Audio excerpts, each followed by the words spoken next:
Good morning, and hey now, PASW staff, clients, and friends joining us. Welcome to Wednesday's class. We're halfway through the week, and it is turning out beautifully so far. So thanks for watching, and we're going to see results for your Batman scoring class on Friday. Yesterday we looked at the very cool, influential jazz composer George Gershwin and how he blended jazz and classical very well with Rhapsody in Blue and the controversial Porgy and Bess. So check out his music. He's terrific. I think we'll kind of, what do you think? Relax a little bit today, take a little LA tour, discover our city a little bit more, the city that you love, Bonnie loves, Lloyd loves, John loves, I love, LA. Let's talk about a guy that came up and discovered and built two palaces, two movie houses that are still, luckily, still functioning and working today. Not today, but I mean, in our times, it's open. So we're going to be looking at a guy named Sid Grauman, and if the name already tells you half of what we're going to be talking about, we're going to be looking at his theaters, the Egyptian theater and the Chinese theater. Hooray for Hollywood, that's gooey bally hooly Hollywood, where any office boy or young mechanic can be a panic with just a good-looking pan. Sid Grauman's interesting. He's born in 1879. If you think of that, Wagner is still alive. So just to put things in perspective, he's still writing operas. So this is really long ago. If we think of, and we did a class on the Hollywood sign and how Hollywood really was incorporated in the early 1900s. Grauman really is responsible for bringing Hollywood to the actual location of Hollywood. He's moving Hollywood. Early films were shot downtown LA and then kind of Edendale area, kind of near Silver Lake. It wasn't Hollywood at first. They didn't come out to Hollywood at first. Those were the neighborhoods that they were shooting movies. It wasn't until, the Egyptian theaters opened in 1922, so it wasn't until around the early 20s is when Hollywood really became known as being Hollywood. Before then, people, I don't think, wanted necessarily the movie industry there or weren't interested in having it there. They had kind of discovered this perfect climate, perfect neighborhood where you have Beechwood Canyon and the Hollywood, sign there. And Grauman kind of invented or had at least, the very first Hollywood premiere of a movie at the Egyptian theater. So he brought in a lot of stuff that was very interesting, that changed, show business as we know it. We still do these things. We still have red carpets. We still have premieres. So he did that first with Robin Hood at the Egyptian theater in 1922. And 22 is interesting because they were on the run to discover King Tut's tomb in 1922. And so there was kind of all this Egyptian craze going on.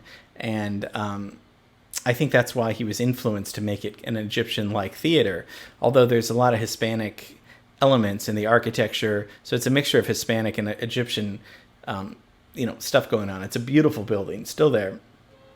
And then they discovered King Tut a few weeks after the theater opened, so it was kind of like this really great timing of it.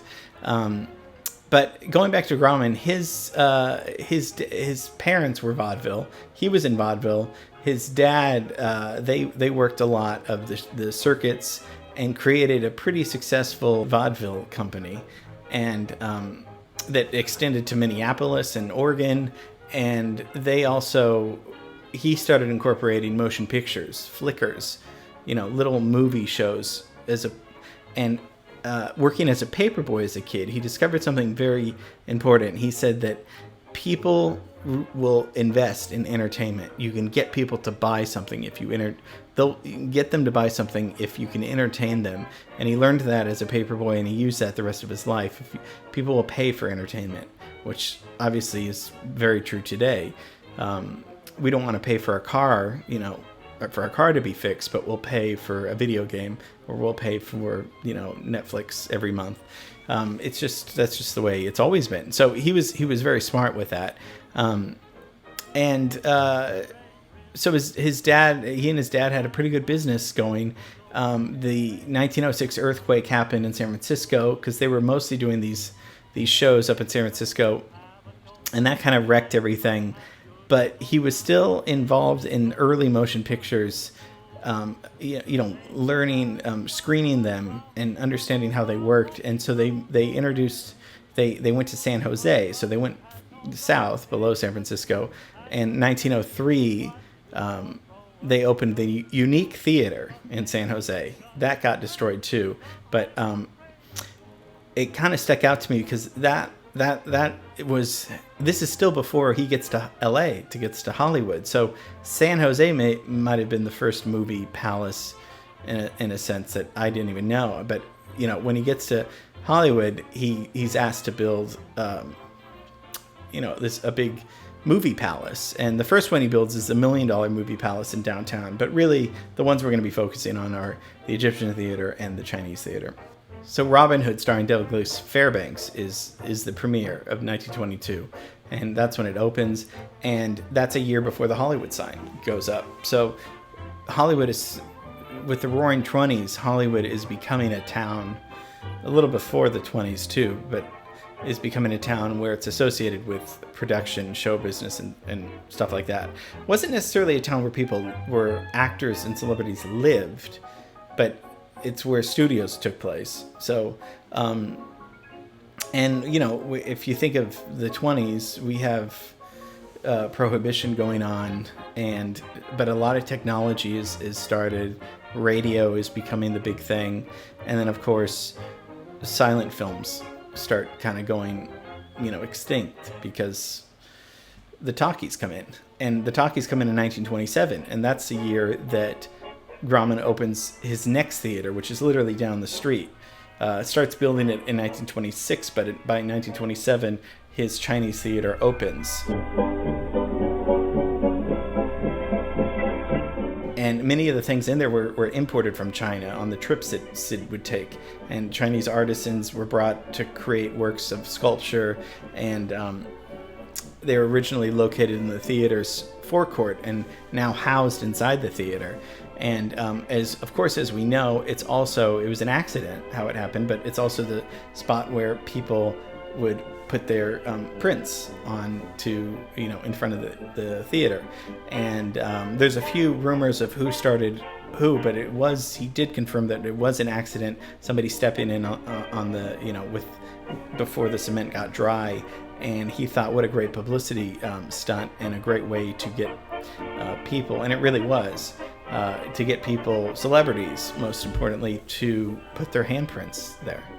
And the Chinese is one of the largest theaters in North America, almost about 930 seats, and it's hosted two of the Academy Awards from 1944 to 1946.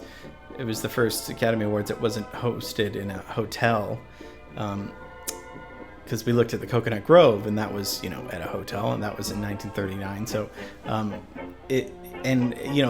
what also stands out are the wax figures there, and people thinking that they were real because they did look real. So he really knew how to entertain people.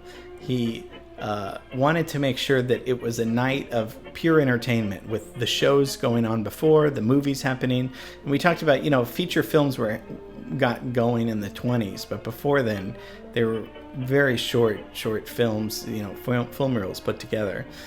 But with the Chinese, you have huge premieres. And when we say premieres, I'm not, think about it. It's the first time people saw Star Wars there. So Star Wars premieres there. But going back, it's A Farewell to Arms, The King and I, West Side Story, Breakfast at Tiffany's, Jungle Book, Butch Cassidy and the Sundance Kid.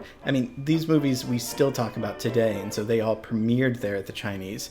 And he really made history, and also knew the elegance of building a really wonderfully beautiful theater, giving people the chance of, I'm going to sell you a ticket. It's not going to be cheap, but you're going to be very comfortable in this really cool environment. So Sid Grauman lived for about 35 years at the Ambassador Hotel. which we looked at, of course. So that was his home. But he spent the last 6 months of his life at Cedars-Sinai, not because he was sick, but because he'd go to these, he'd go and eat and go to these movie premieres and go to restaurants all, there, and then he would just go back to the hospital to sleep, because the hospital was located more, central to all the more central in Hollywood to all the theaters and restaurants. So a little bit of an odd guy, but knew how to sell things, knew what people wanted, knew that entertainment was a way to get people excited. And now Netflix owns the Egyptian, which is interesting because, they kind of, some people would call them responsible for taking down theaters. But I think it's a good thing. I think that they're going to host premieres. They're going to show, the Egyptian shows a lot of old movies. I saw 2001 Space Odyssey there, and it was so fun. And some other movies. And the Chinese theater is always a fun experience. It's great that these movie theaters and palaces are still going on. So Sid Grauman, very, very important to our city. And great that these theaters still exist. Okay, have a great rest of the day. See you tomorrow.